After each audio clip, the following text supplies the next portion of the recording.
안녕하세요, 여러분. 오늘은 제가 왜 이혼을 결심했는지, 그리고 그 과정에서 있었던 통쾌한 이야기를 들려드리려고 해요. 사실 이혼이라는 게 결코 가볍게 내리는 결정은 아니잖아요. 아이까지 있었던 저이기에 저도 정말 많이 고민했고 참고 또 참았지만 어느 순간 이건 아니다 싶더라고요.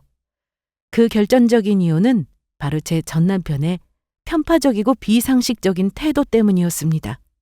요즘에는 극단적인 이유로 갈라서는 부부도 많지만 서로 간의 부당한 대우로 인해 이혼에 이르는 경우가 많다고 해요. 오늘 제가 들려드릴 사연이 아마 그런 이혼 사연이 아닐까 합니다. 결혼도 20대 중반이라는 이른 나이에 했던 저는 사실 처음 결혼 생활을 시작했던 신혼 때도 남편과의 사이에서 여러 가지 문제가 많았습니다. 남편과 저는 둘 다 어린 나이 때부터 연애를 한 데다 둘 다 가진 게 없이 집안의 도움을 받지 않고 시작했습니다. 양가 부모님이 도움을 주실 만한 여력이 없어서라기보다는 우리 둘 다 장남 장녀이다 보니 굳이 부모님께 손 벌리지 말자는 생각이 강했어요. 그래서 작게 시작해서 전세 넓혀가며 2번 이사 끝에 아이를 낳고 자리를 잡게 되었습니다. 둘 다 하고 싶은 일, 가고 싶은 곳 참아가며 열심히 살아온 세월이 있었기 때문에 저는 남편을 믿었고 누구보다 우리 가족을 우선시할 거라고 늘 믿어왔습니다. 실제로 결혼 4년 만에 내 집 마련도 하게 되었죠. 조금 살만해지면서 남편이나 저나 서로 부모님에게도 못한 효도를 하고 살자고 서로 다짐했습니다. 가족이 최고 아니겠냐는 생각은 같았어요. 하지만 결혼하고 몇 년이 지나니 남편이 생각하는 가족의 의미는 저의 생각과는 너무 다르다는 걸 알게 되었어요. 처음엔 그저 작은 차이라고 여겼지만 갈수록 남편과 저는 서로 추구하는 바가 다르다는 걸 느꼈달까요? 특히나 남편이 변한 건 시아버지가 돌아가시고 난 이후부터였습니다. 저희 시어머니가 사실 만만치 않은 분이십니다. 결혼할 때 도움을 주지 않으셨으면서도 아들이 별 볼 일 없는 집안에 장가간다며 안타깝다는 말을 입에 달고 사시는 분이셨어요. 그리고 아들 사랑이 엄청난 분이셨죠. 시아버지가 살아계실 땐 사실 큰 문제가 없었어요. 시아버지가 남편과 저 사이 그리고 시어머니와 저 사이에서 늘 적당히 중재 역할을 해주셨거든요. 그런데 시아버지가 돌아가시고 나니 모든 균형이 한순간에 무너져 버리더라고요. 특히 여기에 남편의 태도가 문제였습니다.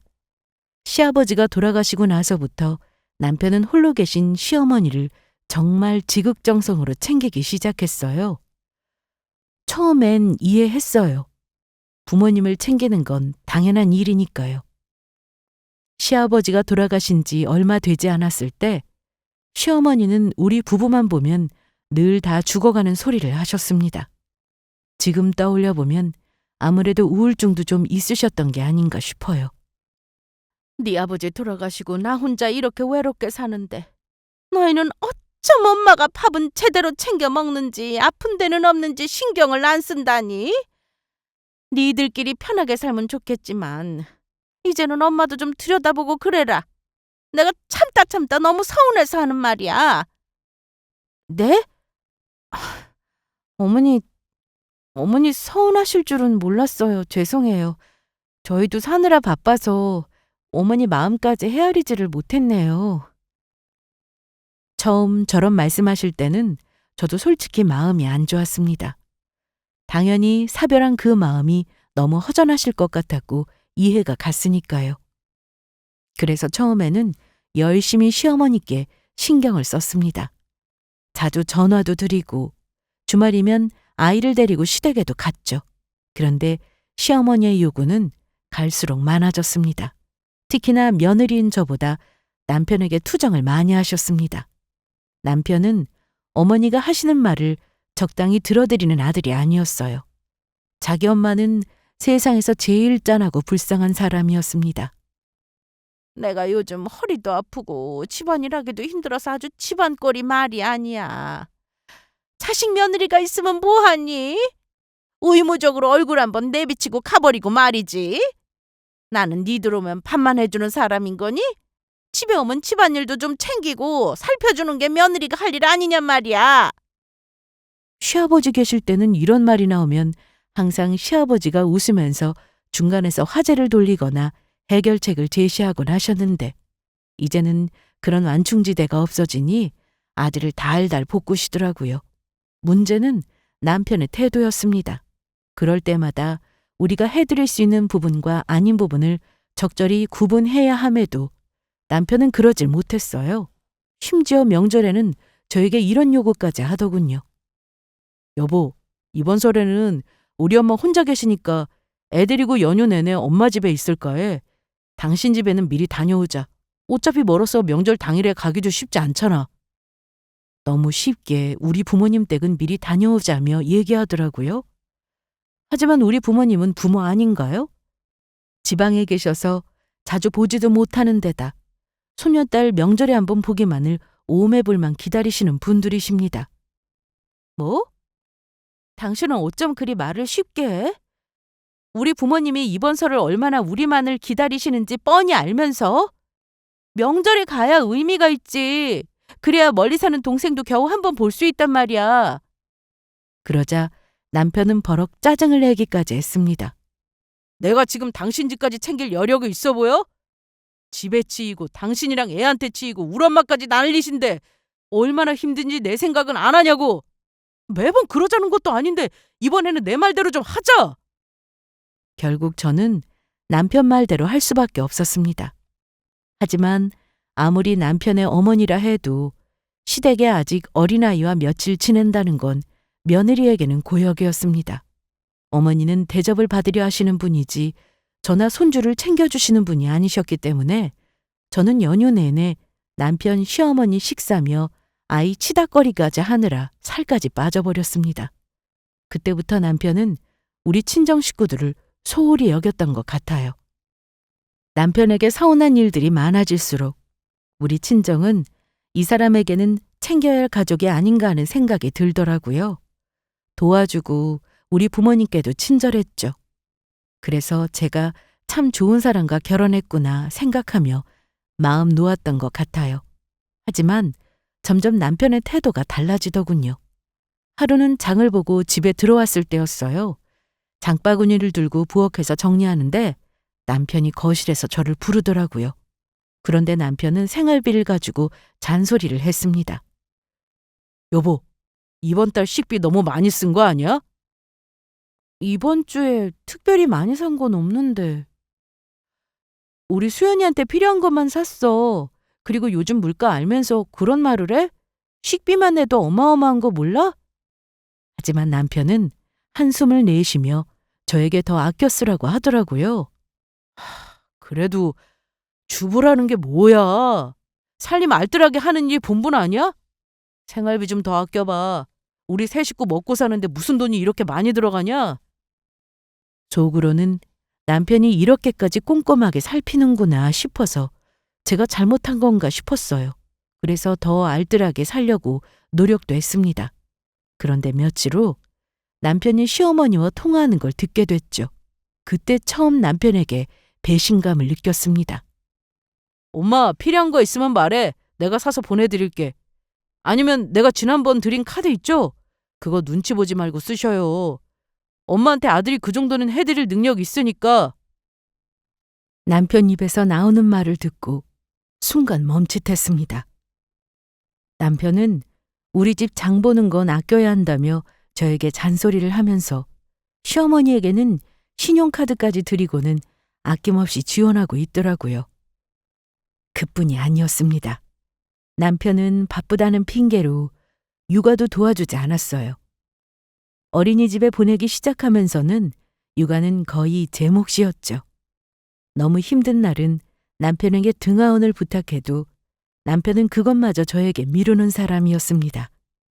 여보, 나 오늘 너무 피곤하고 몸이 안 좋은데 오늘은 수연이 당신이 어린이집 데려다 줄 수 있어? 아침에 회사 갈 준비도 빠듯한데 애까지 맡기고 갈 시간이 어디 있어. 나는 회사도 먼데 그건 당신이 좀 알아서 해라. 당신은 아빠 아니야? 매번 나 혼자 애 다 케어하는 일을 떠맡으니까 너무 힘들어. 한 번만 좀 도와줄 수 없을까? 그렇게 부탁하면 열에 한 번 도와줄까 말까 했죠. 그런데 며칠 뒤 남편이 갑자기 회사에 연차를 냈다는 거예요. 저는 당연히 우리 가족을 위해 쓴 거라 생각했죠. 그런데 알고 보니 시어머니가 집으로 오라고 하셨다더라고요. 여보, 연차 냈다면서 왜 말도 안 했어? 오늘 출근 안 한 김에 수연이도 좀 봐주고 나도 좀 도와주면 얼마나 좋아. 엄마가 오늘 꼭 가셔야 할 곳이 있다고 하시는데 대중교통 타고 가게 할 순 없잖아. 연차에 나중에 또 쓰면 되지. 나는? 나도 당신 도움이 필요한데 왜 늘 당신 엄마가 먼저인지 알 수가 없다. 가족여행을 가자고 해도 안 가는 사람이잖아, 당신.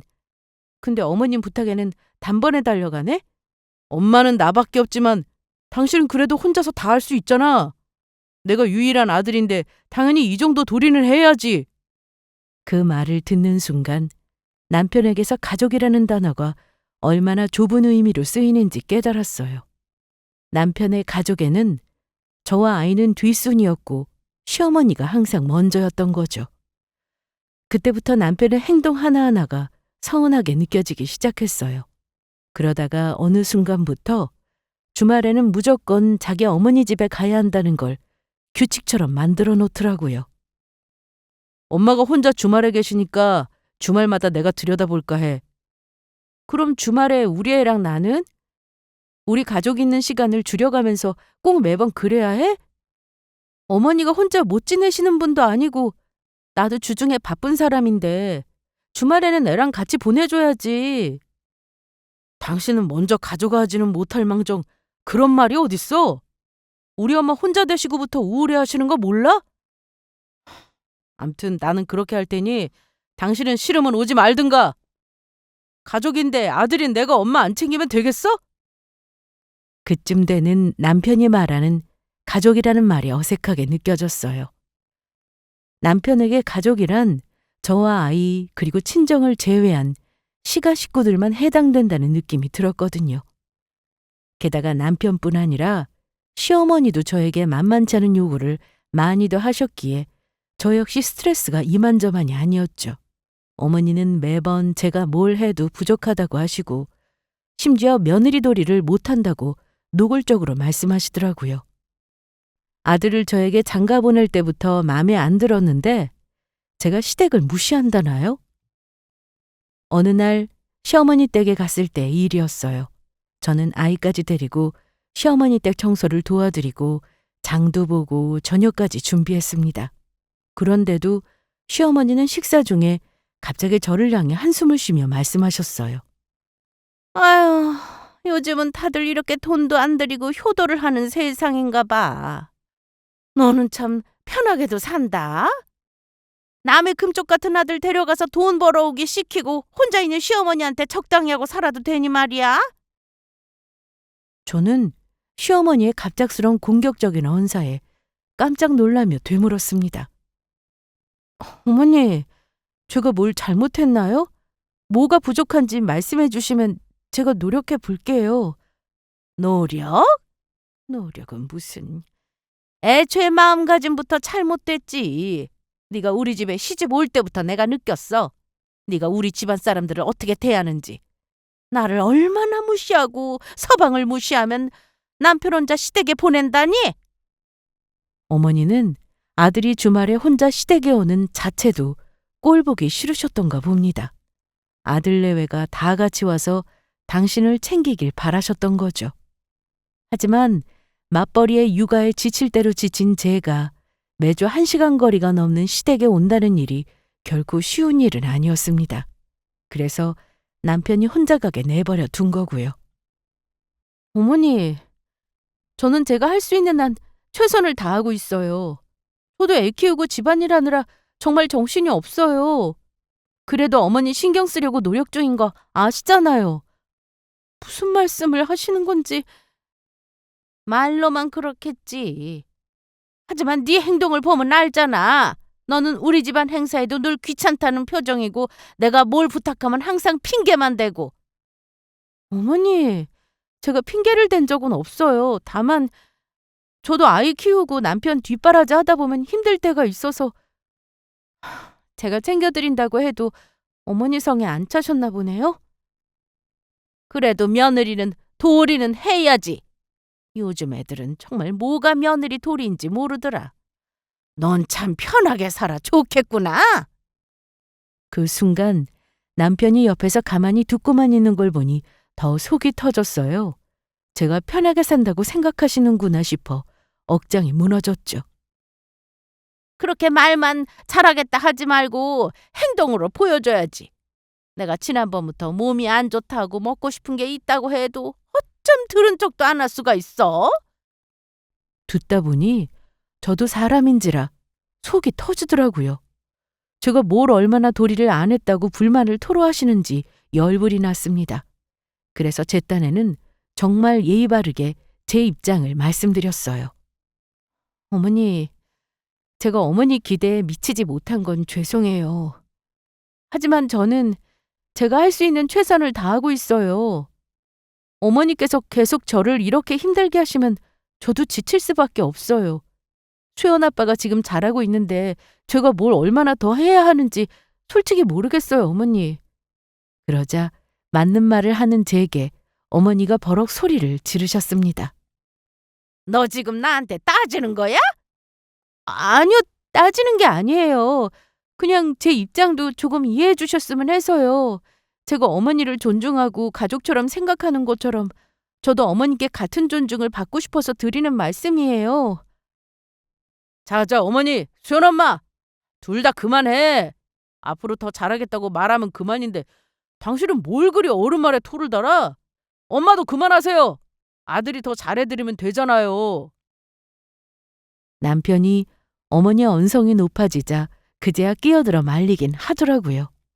저는 남편의 태도에 너무 화가 난 나머지 그날 집으로 돌아오면서 남편에게 말했습니다.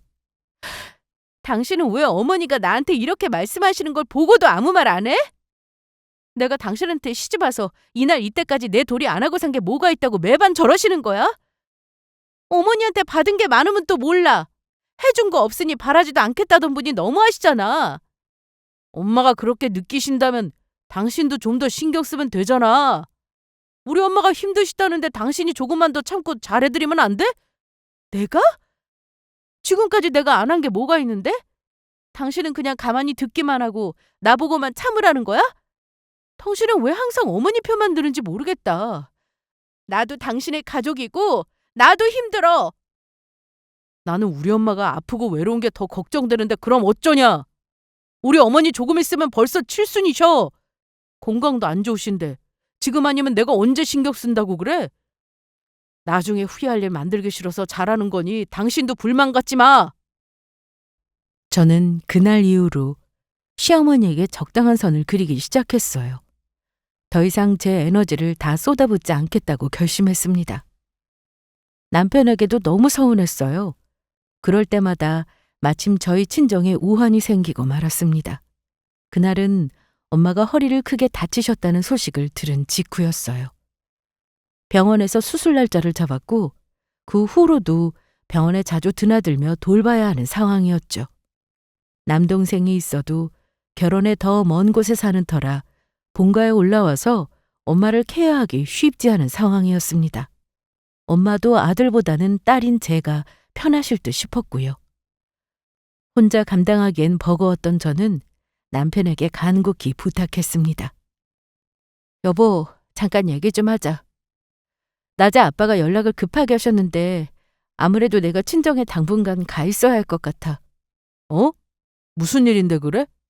당신 직장은 어쩌고 갑자기 친정에 내려간다는 거야? 우리 수연이는 어쩌고?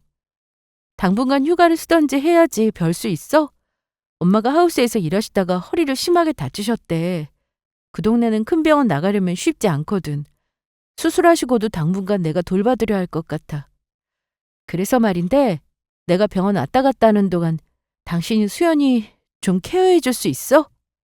하지만 남편은 휴대폰 화면에서 눈을 떼지 않은 채 대수롭지 않게 대답했어요. 그건 좀 힘들지. 주말마다 내가 엄마 챙기러 가야 하는 거 알잖아. 그리고 수연이도 당신만 찾는데 내가 걔를 어찌 감당해? 뭐? 당신 딸을 못 감당하면 누가 감당해? 물론 나도 주말에 당신이 가는 건 알아. 근데 지금 우리 엄마가 다쳤다고 하시잖아. 한두 번만이라도 애 좀 봐줄 수 없겠어? 내가 매번 애를 데리고 왔다 갔다 할 수는 없는 노릇이잖아. 그제야 남편이 고개를 들었지만 표정은 여전히 무심했어요. 그 표정을 보는데 뭔가 마음이 무너지더라고요. 우리 엄마도 혼자 계셔서 힘들어. 내가 안 가면 누가 챙겨? 당신도 뻔히 알면서 그래. 내가 언제 당신한테 같이 가자고 강요한 적 있어? 없잖아. 그러니까 당신도 나한테 처가일로 신경 쓰이게 하지 말어. 아무렇지 않게 대답하는 남편 말에 하도 기가 차서 되물었습니다. 그럼 우리 엄마는? 당신이 말하는 가족에는 우리 엄마는 없는 거야? 남편은 짜증 섞인 목소리로 대꾸하더군요. 아니, 누가 그렇대?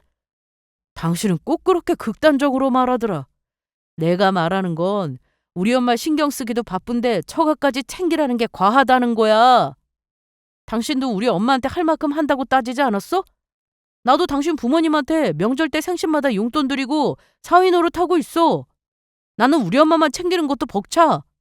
너네 친정 일은 당신이 알아서 해야지. 내가 당신 엄마한테 신경 쓰는 건 당연하고 당신은 내 엄마에게 아무 도움도 줄 수 없다. 이거지? 도움은 충분히 주고 있다고 생각해. 당신도 각자 부모한테는 각자 알아서 하는 게 좋은 사람이잖아. 더 얘기해봤자 자존심만 상할 듯 싶어 남편에게 부탁하는 일은 그만두었습니다.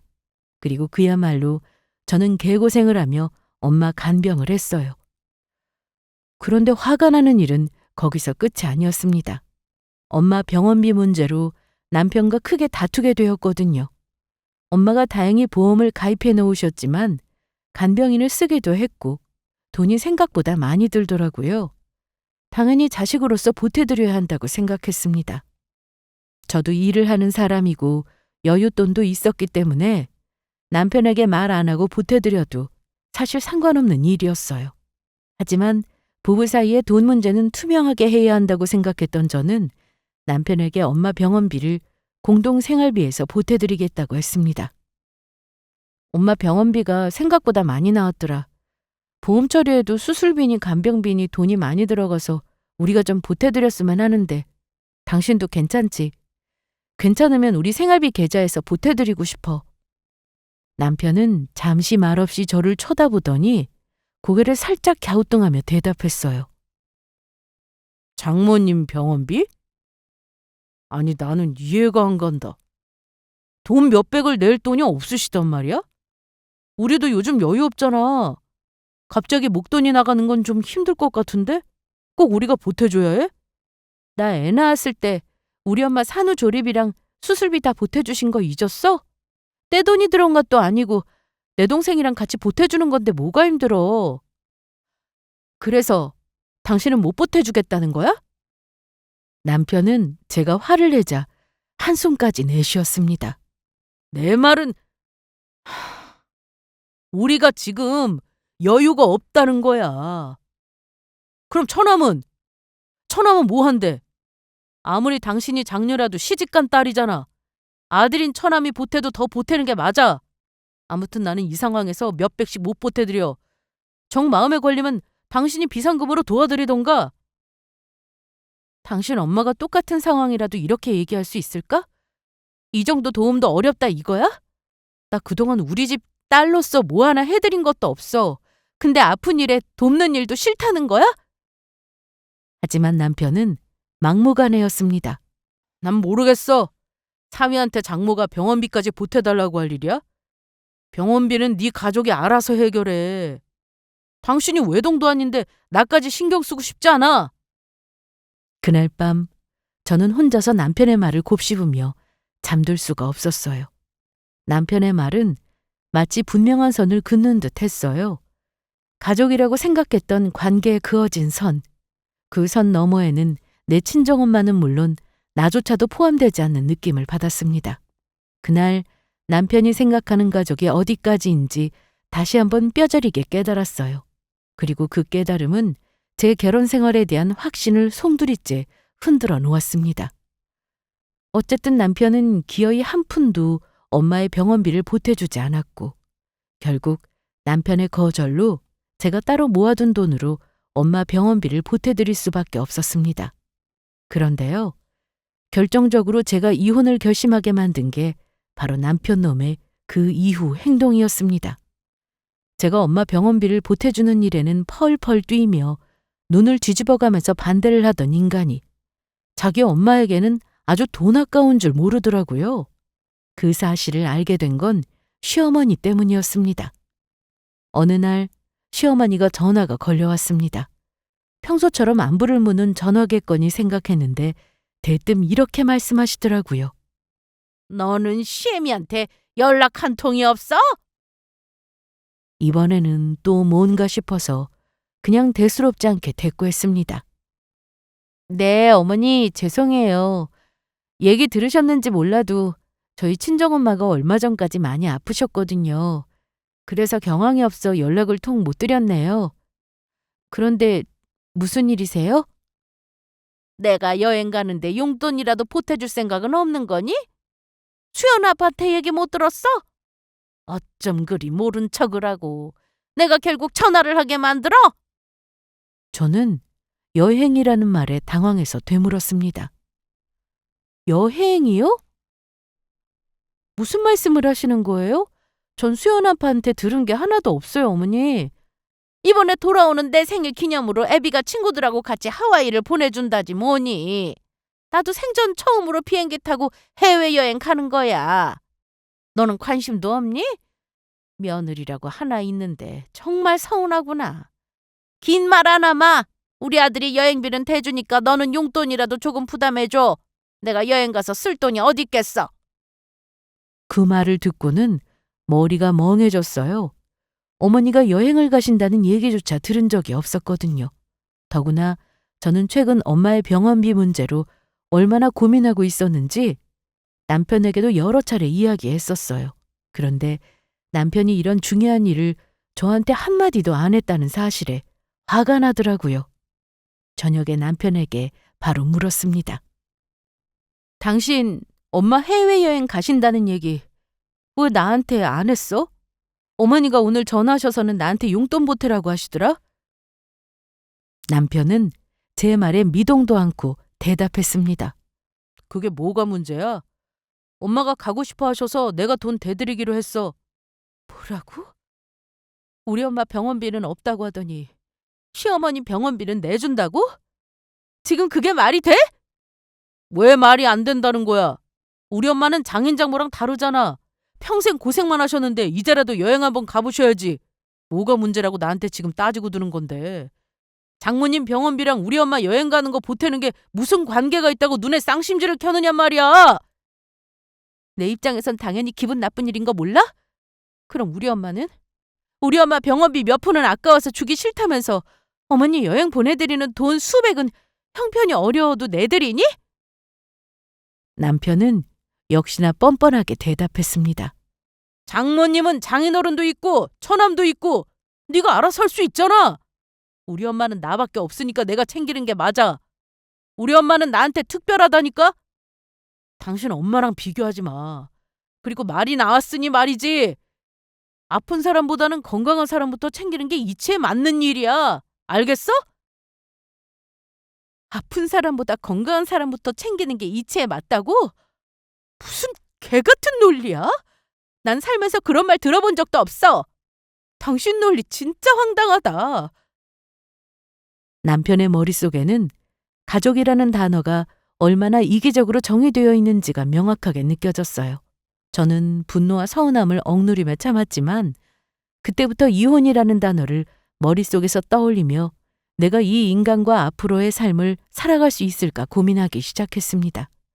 그 후로도 남편은 언제나 시어머니를 최우선으로 두었어요. 뭐만 하면 우리 엄마가 이래서 힘이 들고 우리 엄마가 저래서 돈이 좀 필요하다며 도와드린다는 말뿐이었습니다. 심지어 남편은 우리 딸에게 들어가는 돈도 아까워하더군요. 하루는 제가 아이 돌보는 문제로 얘기한 적이 있어요.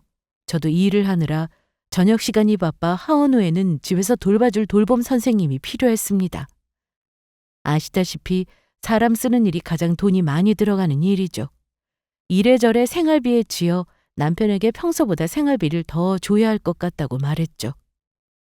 여보, 이번 달에 아이 돌보미 선생님 비용이 좀 모자랄 것 같은데 도와줄 수 있어? 하지만 남편은 아니나 다를까 한숨까지 쉬면서 돈 없다는 말을 하더군요. 그건 당신이 알아서 지출 관리를 했어야지. 왜 돈이 없다는 거야? 나도 여유 없는 거 뻔히 알면서. 여유가 없다니? 당신 엄마한테는 계속 필요한 거 사드리고 있잖아. 뭐가 여유가 없다는 건데? 우리 딸한테 쓰는 돈도 아깝다는 거야? 내가 또 말해야 돼? 우리 엄마는 내가 아니면 안 되잖아. 당신도 돈 벌면서 이 정도 알아서 못해? 난 이번 달 더 생활비 늘려서 못 주니까 당신이 알아서 해. 그 말에 속이 뒤집히는 느낌이었지만 더 말싸움이 커질까봐 그만뒀어요. 그런데 남편은 점점 더 뻔뻔해졌습니다.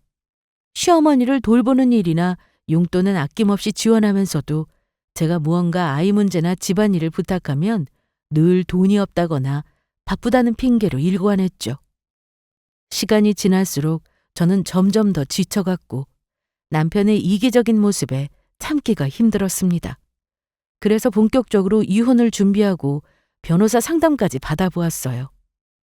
결론은 의외로 간단했습니다.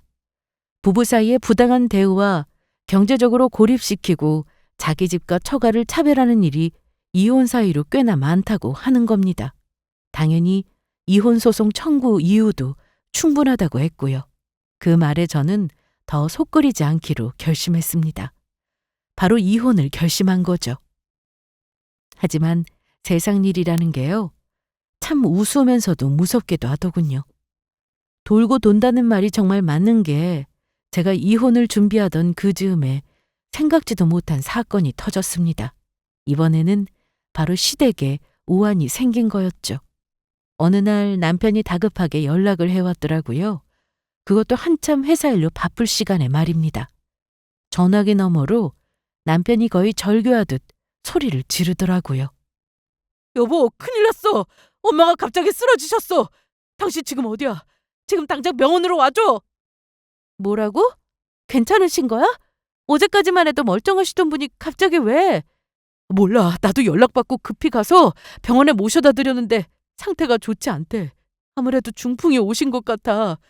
지금 바로 응급수술 들어가셨어. 근데 수술도 수술이지만 나중이 걱정이다. 회복이 쉽지 않으실 것 같아. 일단 놀란 마음에 병원으로 갔습니다. 남편은 심각한 표정이더군요. 얘기를 들어보니 다행히 생명에 지장은 없는 상황이라고 했습니다. 하지만 수술 후 치료 과정이 아주 길고 긴 힘든 일이라는 말을 하더라고요. 아무튼 긴 수술을 하고 나오신 어머니 회복이 우선이니 저도 제가 할 도리는 했습니다. 그런데 며칠 간병을 하다가 힘들었는지 남편이 까칠해진 얼굴로 간병인을 써야겠다고 하더라고요. 집에 오더니만 저에게 할 말이 있다고 앉아보라며 분위기를 잡더군요. 그러면서 저에게 한다는 말이요. 결국은 자기를 도와달라는 말이었습니다.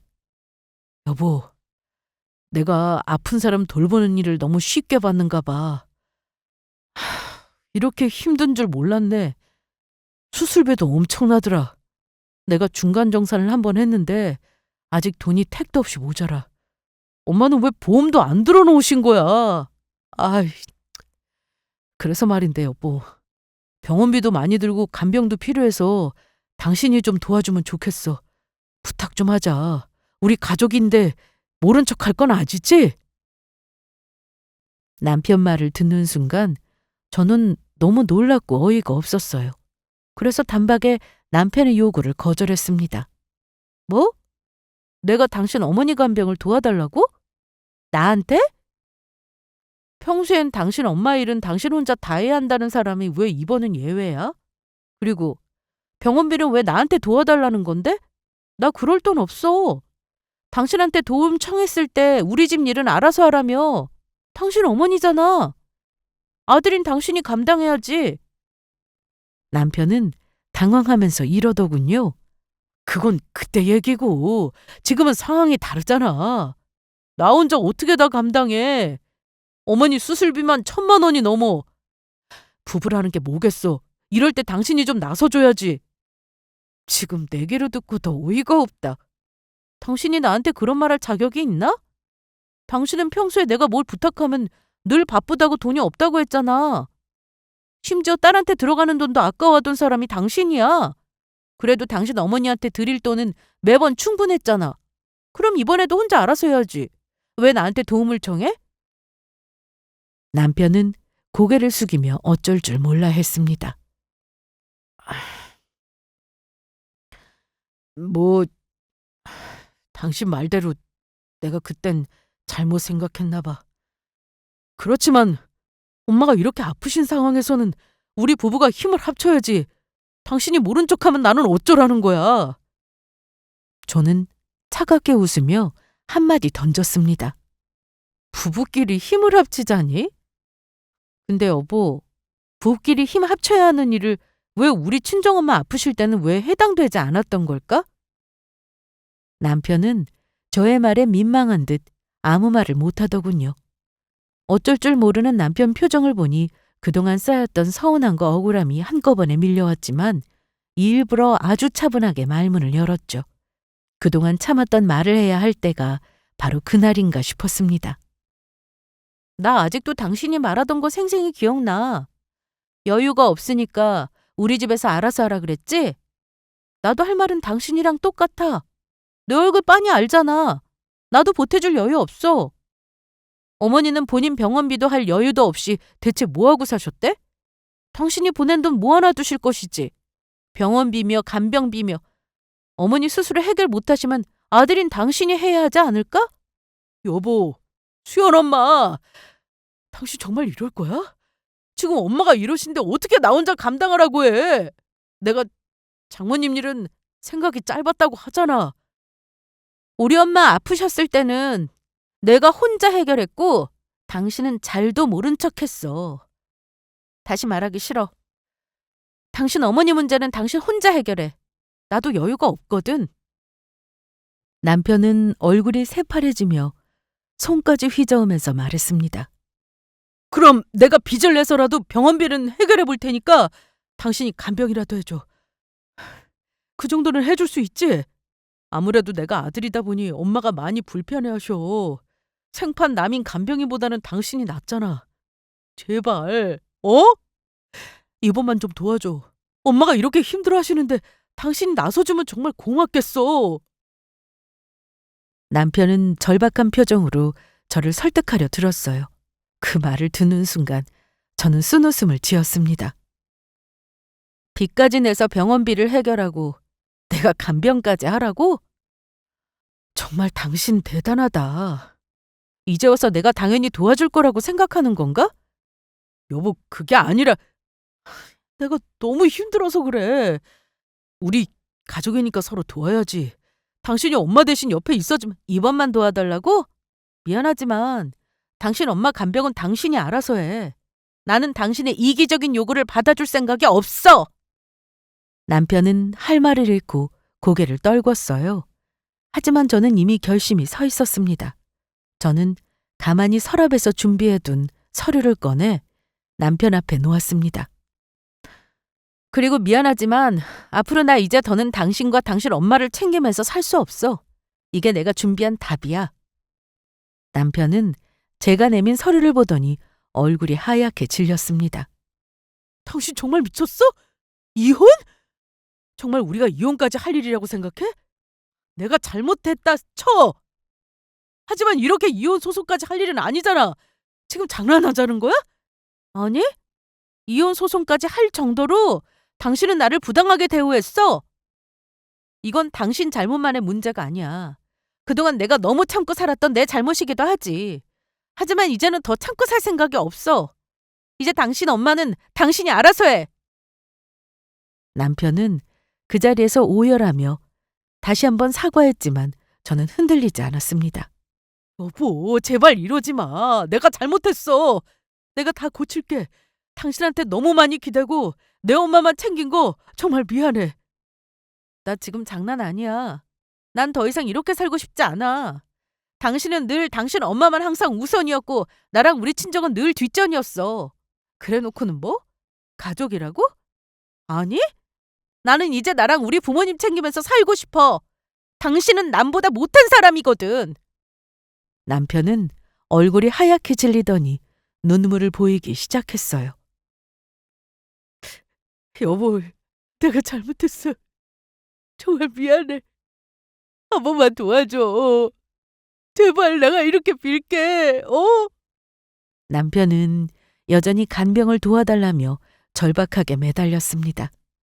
제가 시어머니를 외면할 리 없다고 믿는 듯 했어요. 하지만 저도 이혼을 선언한 그날 참았던 말을 전부 쏟아냈습니다. 그동안 내가 얼마나 참아왔는지 당신은 몰랐지? 내가 당신 엄마와 당신을 위해서, 우리 가족을 위해서 얼마나 희생했는지 생각해 본 적 있어? 알아, 여보. 내가 전부 잘못했어.